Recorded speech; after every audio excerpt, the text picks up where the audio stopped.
You can go wherever you want and do whatever you want. I must have spent 1,000 hours in this game.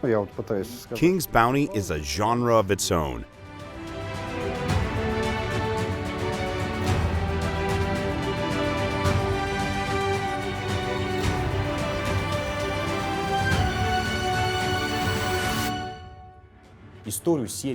King's Bounty series has gone through 3 major stages. The first was its inception back in 1990, when Jon Van Caneghem made the first game. It became a milestone in the video game industry and paved the way for the Heroes of Might and Magic series. Then in 2008, Entertainment and Katauri Interactive brought the franchise back with King's Bounty, The Legend, which was very well received both in Russia and across the globe. I think we were incredibly lucky to get a hold of such a reputable brand. It all began back when I'd been talking with Dmitry Gusarov, creator of another popular series, Space Rangers, about his next project. He showed me his drafts for a strategy game with turn-based combat, and at some point mentioned that he would love to create the next King's Bounty. I told him I'll think about it, and it all came together. In 2008, Entertainment and Katauri brought King's Bounty back. It was sort of a remake of the original King's Bounty from 1990, but scaled up to the modern standards. Now we're working on King's Bounty 2, which takes all the best features from previous games and takes the series to the next level.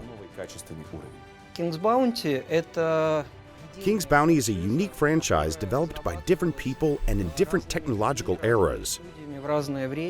But even though it keeps evolving, it stays true to its roots and keeps the spirit of the genre that was established back in 1990 by Van Caneghem. What do all games in this franchise have in common? First off, turn-based tactics, which is probably the most interesting part, but it's also an RPG. With a hero who explores the world, completes quests, masters new skills and spells, and so on.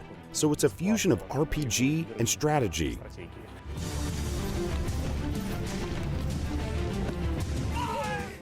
Only a few games have combat systems like that. King's Bounty, Heroes of Might and Magic, Early Age of Wonders. Also, Master of Magic had similar battles, but not quite the same. Turn-based combat, where you have an army, your enemy has an army, and the battle is fought between those two armies. All games in the series feature army-on-army turn-based combat, which has evolved significantly along the way. Back in Van Caneghem's game, it was quite simple, almost like chess, but with variable strength of the pieces. In King's Bounty 2008, these pieces gained many active and passive abilities, which allowed for a much wider variety of tactics. The battlefield has also evolved, from the square-based field in Van Caneghem's game to a hex grid in Katauri's game. Katauri's battlefield also reflected the environment where the battle took place. Now we're taking it even further. Our arenas are a one-for-one replica of the encounter area on the world map. Engine-wise, they actually take place on that exact territory. So if you start a fight with someone on a city street, the battle will happen on that very same street.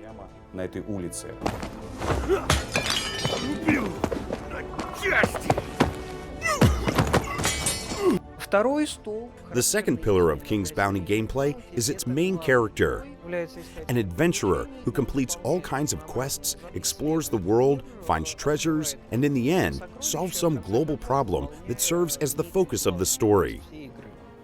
The original King's Bounty featured simple exploration and story.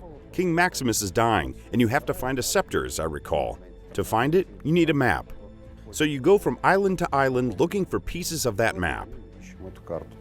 Back then, the main character was just an adventurer who didn't even have a proper name.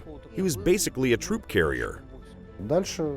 The following King's Bounty, the one made by Katauri in 2008, had a distinct plot.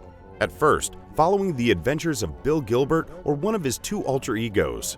Then the story of Princess Amélie. It featured many well-written quests that let the players get a good feel for the world, its inhabitants, and their own character. In King's Bounty 2, we're sticking to this tradition. We have a great storyline, and the player always has a clear goal.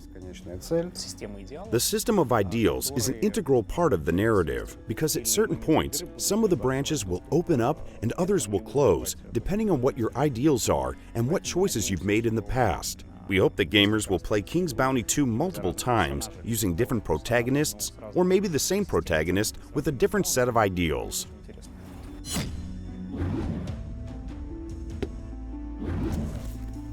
The first game had a hard time limit, so you could lose the game by running late. Correct, the difficulty setting determined how many turns you had to explore the world. But it turns out that if you could find a town that sells time-stop scrolls, you could work around this limit. I think it was the first time I actually analyzed the internal workings of the game and benefited from it.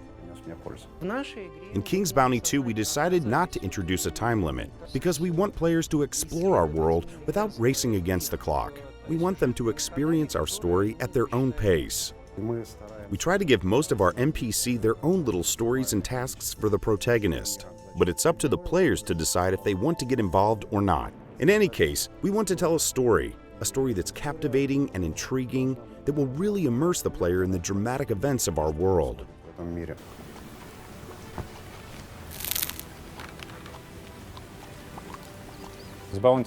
King's Bounty is probably in the top 10 most prominent games created in the post-Soviet states, and of course, we're proud of it.